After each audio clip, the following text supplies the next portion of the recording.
আসসালামু আলাইকুম সম্মানিত গাইস। একটা রাস্তার পাশে দাঁড়ালাম, দেখেন উপরে হচ্ছে হাই রোড, দেখেন গাড়ি যাইতেছে। আপনারা যদি একটু ভালো করে ফলো করেন দেখতে পারবেন এই রাস্তাটা হচ্ছে আপনার চার রাস্তার মোড়। এখানে অনেক ঠান্ডা, খুব মাইনাসের মতো তাপমাত্রা পড়তেছে, ওই কারণে গাড়িগুলো একটু কম। দেখেন, দেখছেন যে কোনো একটা ট্রাফিক পুলিশ নেই।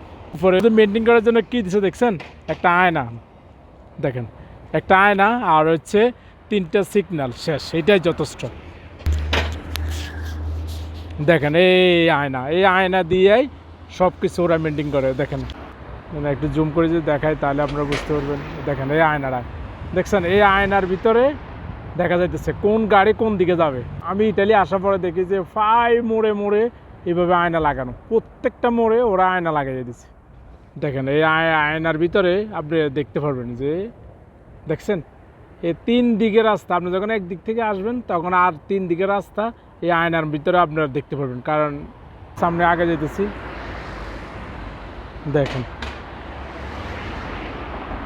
দেখছেন আপনার এখানে উপরে হচ্ছে রেলগাড়ি প্লাস ডিস্ট্রিক্ট গাড়িগুলোর রাস্তা। দেখেন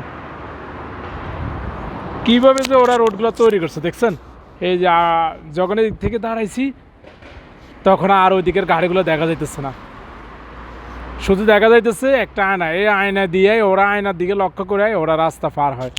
দেখেন আপনি আয়নাটা একবার দেখাই পাশ থেকে, এই দেখেন আয়নার ভিতর তিন রাস্তার মধ্যে দেখা যাইতেছে, দেখতে পাচ্ছেন? মানে একটা মানুষে যা করতে পারে না, দেখেন দেখছেন একটা আয়না এর চেয়ে বেশি করতেছে। তো তাহলে দেখেন আপনি যে জায়গায় মানুষের কাছে আয়না করতেছে, আর ওই জায়গায় আমাদের যদি এখানে মানুষ থাকতো, আর আমাদের দেশের ট্রাফিক পুলিশ, কমিউনিটি পুলিশ, মানে অভাব নাই বললে চলে।